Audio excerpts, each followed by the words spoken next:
Hi everybody, welcome back to another episode of Unscripted. I'm Hannah. I'm Anuli. And today we're going to be talking about body positivity. What does it mean? What different forms does it come in? How to handle it if you do not feel like you are positive with your body? And the rest. So let's get started. Mm-hmm.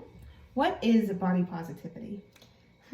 So body positivity, I think, is just a zone of radical acceptance of everything about you, and that's not only limited to your body shape, but it's also your race, your skin color, where you come from, what your body looks like, everything about you. Mm-hmm.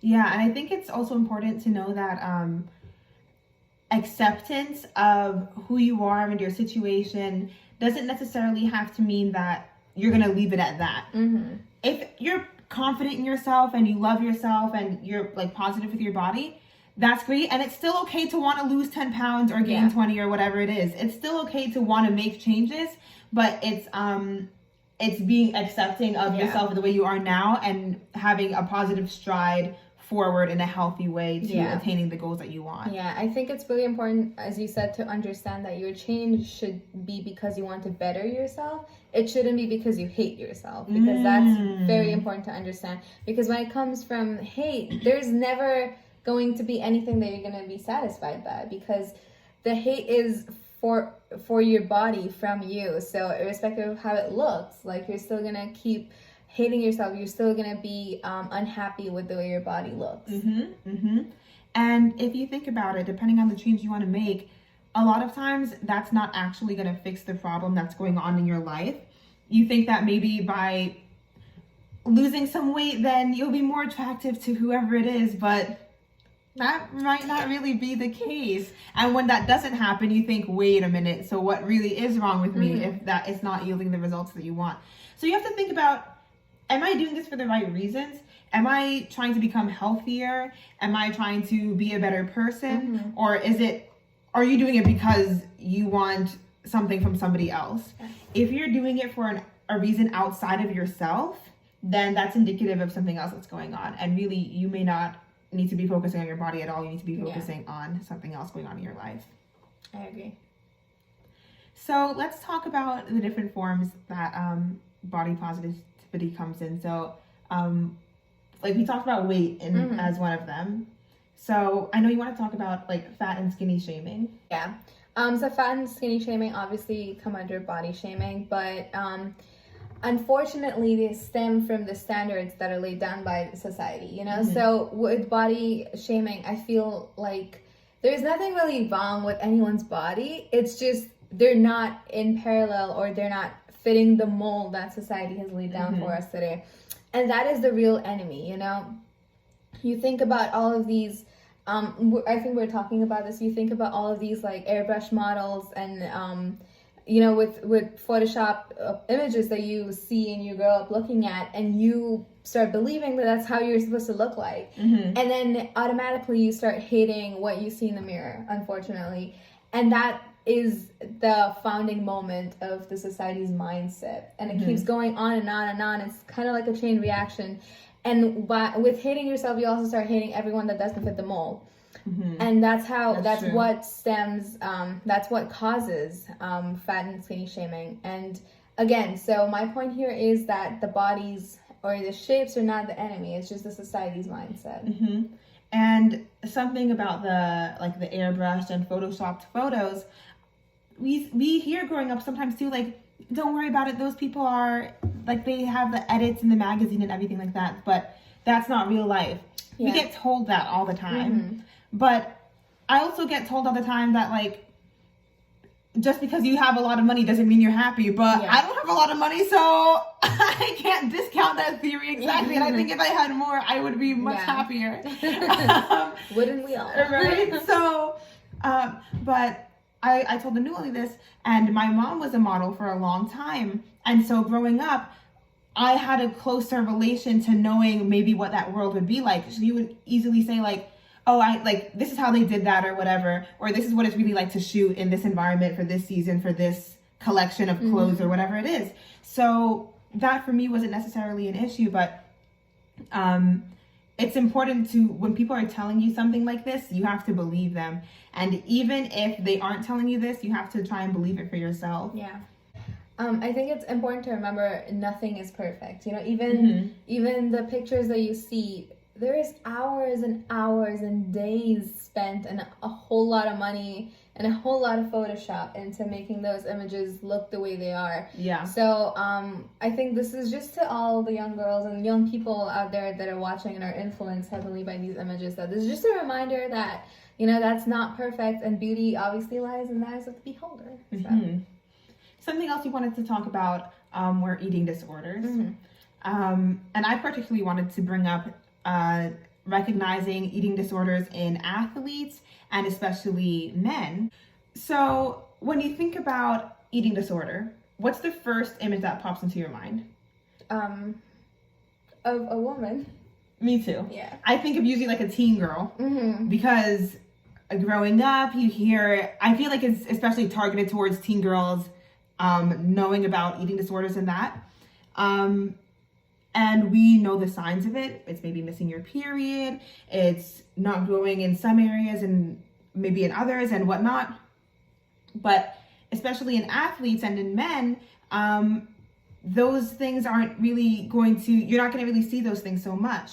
So, for example, a lot of female athletes, when they're working out their whole lives so much, it's the fat that's holding those hormones that are going to help you grow. So you might not necessarily grow as big, like breasts, for example, because you didn't have those hormones, which is fine. I mean, you're a fabulous athlete, but maybe you won't even recognize it so much when you have an eating disorder because that wasn't something that you were going to have anyways because you're an athlete. Yeah. Or if you're a man, you're not going to be missing any periods anytime soon. So how are you going to know that you haven't, that something is wrong with your body?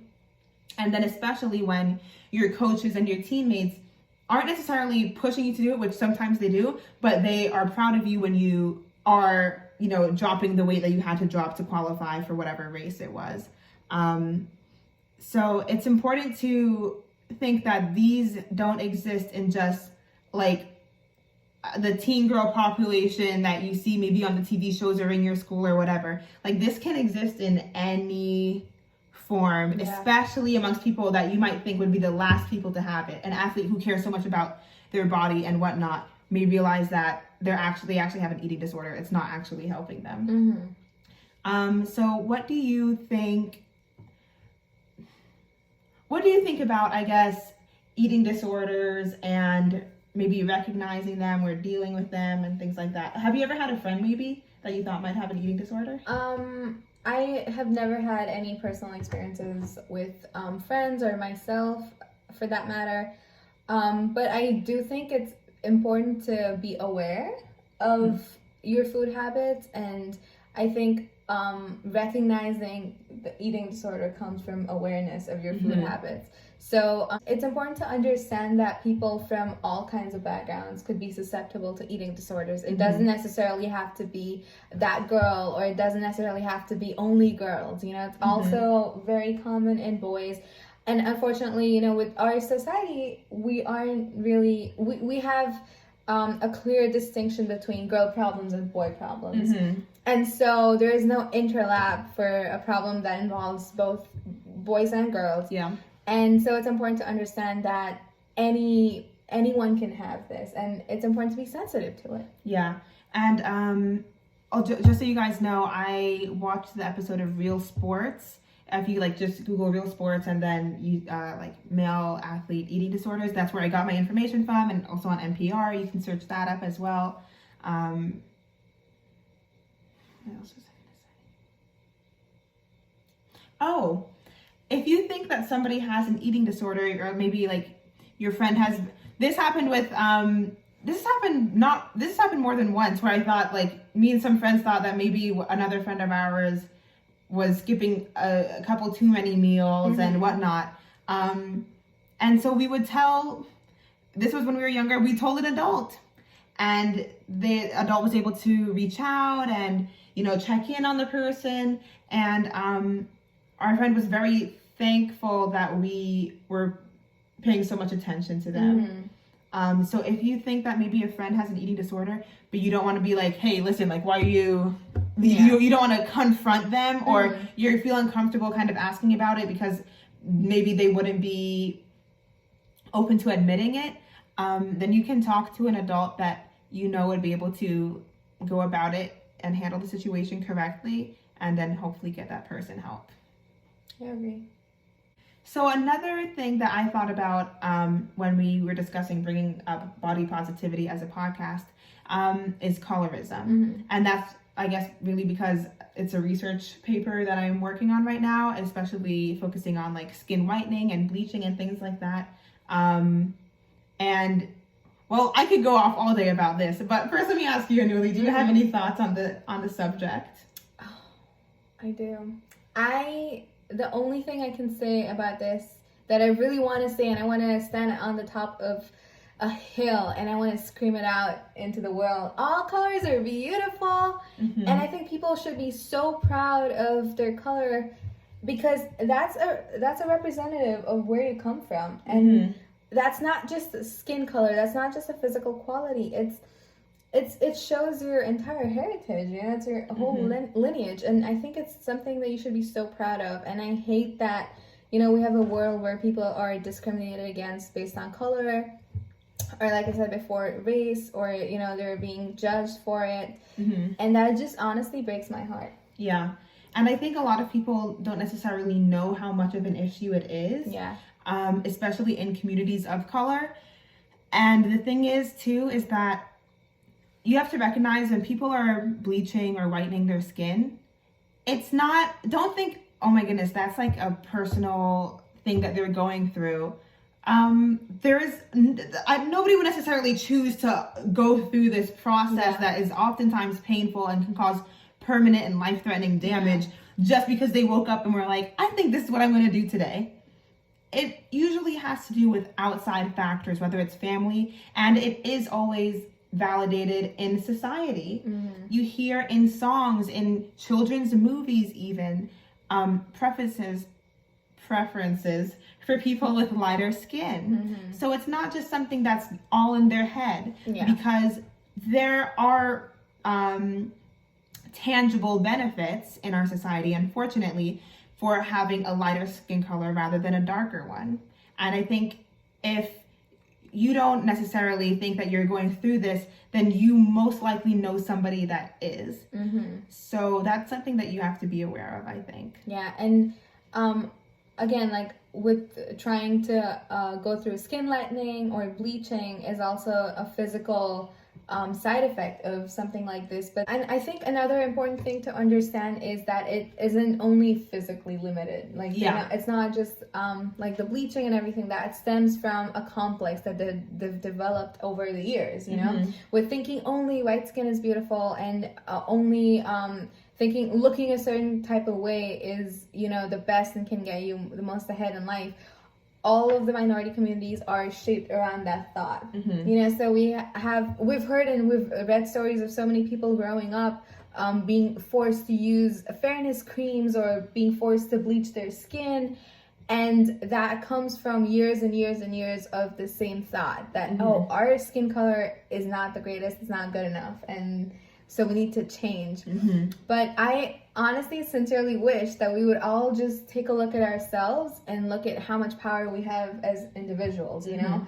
For once, maybe we could not be our bodies, our size, or our shape, or our skin color, or the language that we speak, or where we come from. And for once, we could just be human beings. We could just be powerful individuals, you know, for once. And I think that would be such an amazing movement, because then you'd actually take people for who they are, you know, instead of setting expectations and then forcing them to be people that they're not. And I think it's what makes these things so dangerous is that they come from both sides. They come from within yourself and within your community, and in society where it does matter. I mean, you not only might you be thinking like, my skin isn't good enough, or maybe it is good enough for me, but it's not good enough for my family. And maybe it is good enough for my family, but it's definitely not going to get me this job. And that's the end tangible benefit that I'm talking about. So it really needs to start on both sides Because even if society thinks that you're okay, if you don't think you're okay, that's not even going to matter either. Which is why I think in our podcast about self-confidence, we've talked about how much we think self-confidence is important, because once you start radiating confidence, and in this confidence, you're obviously going to be 100% proud of who you are. And there's not one thing that you're going to want to change about yourself. There's not going to be one thing that you're going to hate about yourself, most importantly. And that will show, and that will surpass every single opportunity that you think you will potentially be denied because of the way you look or your skin color or anything like that. So I feel like, again, being confident in who you are, know your worth, you know, irrespective of your color, just know your worth. Know that you're worth so much more than just succumbing to society's expectations for you. I agree. So we realized that maybe you don't know exactly what skin bleaching and whitening is. So it comes in all different forms. It can be traced back as early, if not earlier, than the Elizabethan period, when people were powdering their skins or actually eating arsenic to try and get a paler appearance. But today, it more often looks like fairness creams. Oftentimes it has like hydroquinone or maybe injections of glutamine. I don't know how to pronounce it. And sometimes the creams have mercurials in them. Sometimes they have like battery fluid in them, steroids. It's really terrible, and it causes so much more damage than it does good. For people who are listening on the podcast, I did air quotes around good. I realized that. And I'm just trying to think of, here's the thing. When we're talking about skin lightening, it's not necessarily, I'm just trying to lighten this scar that I got, or this one little patch that's always a little bit different from the rest of my skin. This is really trying to change the whole pigment of your skin color all over your body. Whether that's bathing in like diluted bleach or using these creams. I mean, the only ones I can think of off the top of my head, like L'Oreal has like whitening agents in some of their products. I'm not sure to the extent that it's meant to be used for actual like complete skin bleaching, but the most popular one I can think of is Fair and Lovely. And the thing is, don't necessarily think that, so Fair and Lovely is widely widely used, for example, in India and promoted towards women to try and lighten their skin. And don't think that this is necessarily an issue so foreign to you if you're not from the area, because the same company that owns it also owns Dove, also owns Axe body products.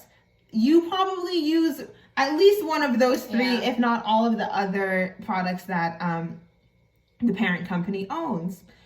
And oftentimes whitening products need to be used at least once a day, every single day for a very long time, because the reversal effects of returning to your regular skin color are so quick. And you can get skin cancer from it. You can get a whole bunch of other terrible things that I can't even like show you pictures of but you can Google it for yourself. And it can even cause death. Or if you're using products with mercurials in them and you're pregnant, that could have really damaging effects to the baby. So this is actually a very widespread phenomenon, and it's not just limited to people who you may think are so far away from you. Yeah.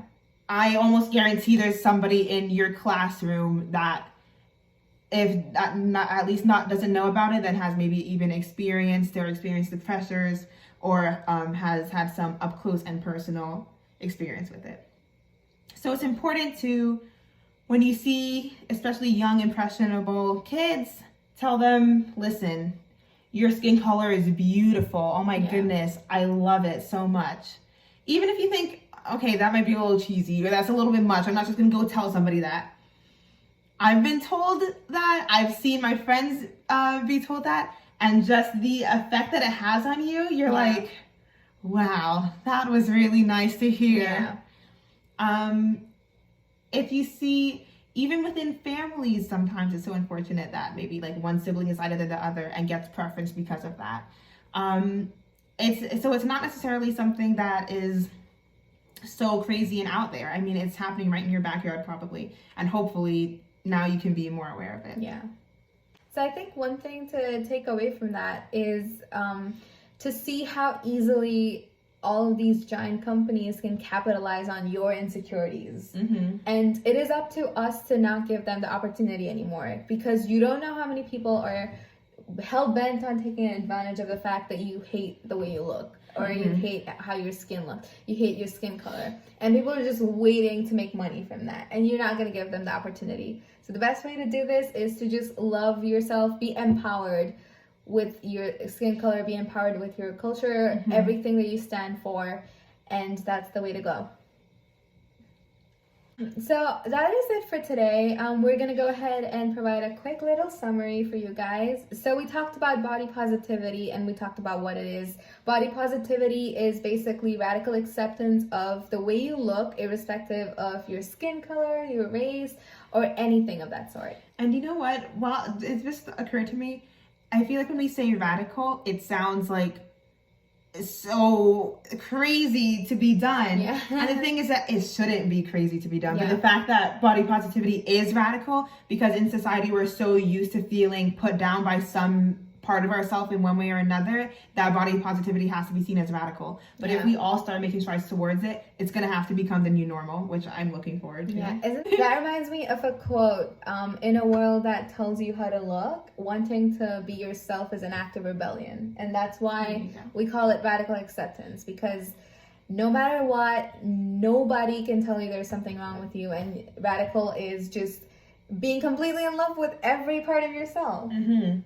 We talked about eating disorders and how to recognize them, and maybe what you should do if you feel like somebody you know might be going through one. So we talked about colorism. We talked about how it exists in all different ethnicities, races, colors of society. It's been going on for a while now, and it's still happening in even, I can't even say more dangerous forms, because people are eating arsenic.